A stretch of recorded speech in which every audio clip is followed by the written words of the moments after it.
Hello, hello, you all. I am here today to talk about your mental health. I felt like it was appropriate, being that the new year is fastly approaching, and a lot of us are thinking about our New Year's resolutions or ways we want to improve ourselves for the new year. So, we do not want to forget about our mental health and our emotional health.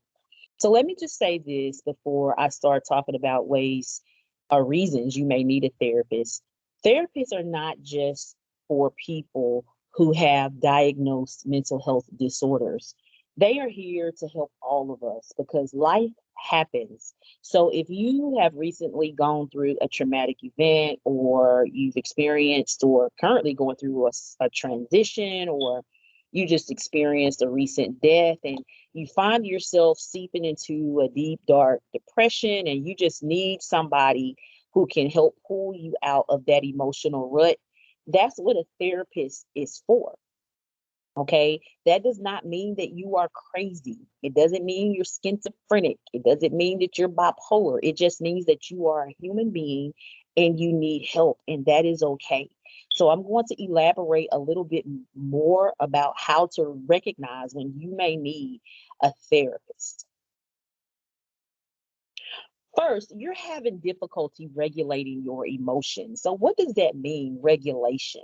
Regulation means to be able to calm yourself down using therapeutic interventions. So, for example, if you just had a bad day, you're angry, instead of saying something negative towards that person that is upsetting you, that means you take a few moments to step back, maybe 5 minutes, however long you need.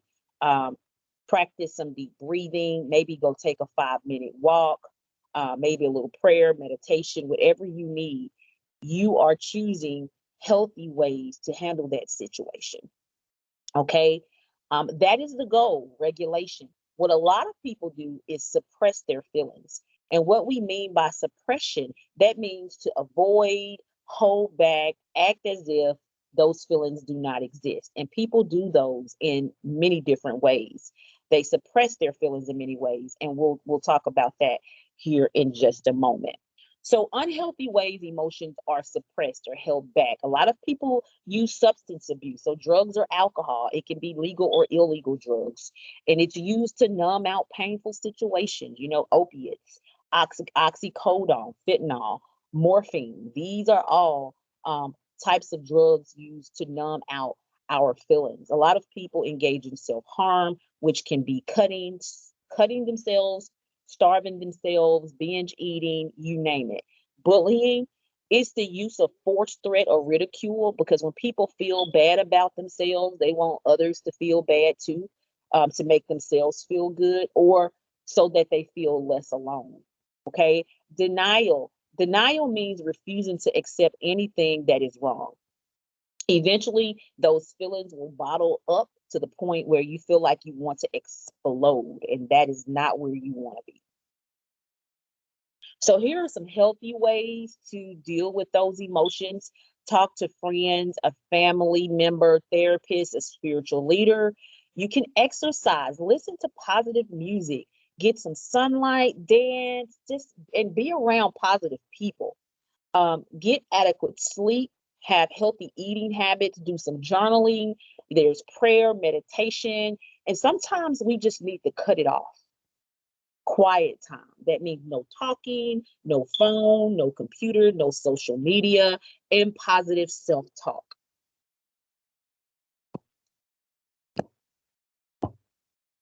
So we spoke about this just a few minutes ago, and that's the use of substance abuse. So that is drug addiction or substance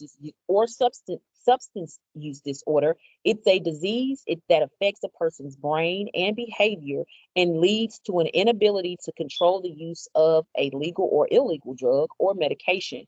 Substances such as alcohol, marijuana, and nicotine are considered drugs. And when you are addicted, you may continue using the drug despite the harm that it causes you. So if you're having problems with drugs or alcohol, that is another sign that you need to reach out for help. Childhood trauma.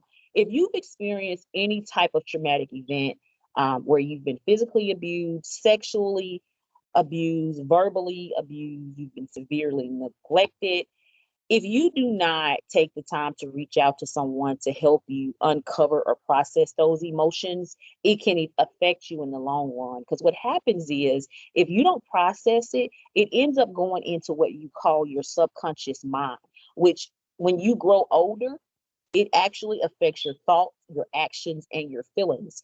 So if you find yourself being overly critical about yourself and others, your thoughts are critical, your behavior towards yourself and others are critical, that is a huge red sign that, yes, I need a therapist, because there are some events that obviously happen either in your childhood and recently that are affecting you. And you're asking yourself, why am I like this? And you have no idea where this is stemming from. That's a huge sign, okay? A therapist can help you with those underlying issues. 4, you'd like help working through family or relationship dynamics. Again, life happens. Sometimes we say and do things, and we do it intentionally because we're hurt or we're immature. And we want to restore that relationship. And sometimes we just don't know how to apologize. It may be because we're just too prideful, or maybe we don't know how to approach this person. A therapist can give you some direction. Maybe you have a physical health condition and it can be chronic. So, according to studies, depression is the most common complication of chronic illness, and people who have chronic illnesses must adjust to both the illness and its treatment. And the illness may affect the person's mobility, which is their ability to move, and independence, and change the way they live, which that can be extremely stressful when you have to solely depend on someone else. And 6, you seem to be repeating patterns. So this is behavior that you just can't quit. For example, if you are a smoker and you know you only smoke and drink when you're stressed, that's a sign. And it's not just smoking. Any type of behavior that you engage in due to stress, that is a sign that you need a therapist. And of course, that's negative behavior, things that are affecting your body and possibly other people. You want to improve yourself, but you do not know how. And I believe that happens to all of us, where we just get to a point in life and we feel stuck. We don't know which direction to take.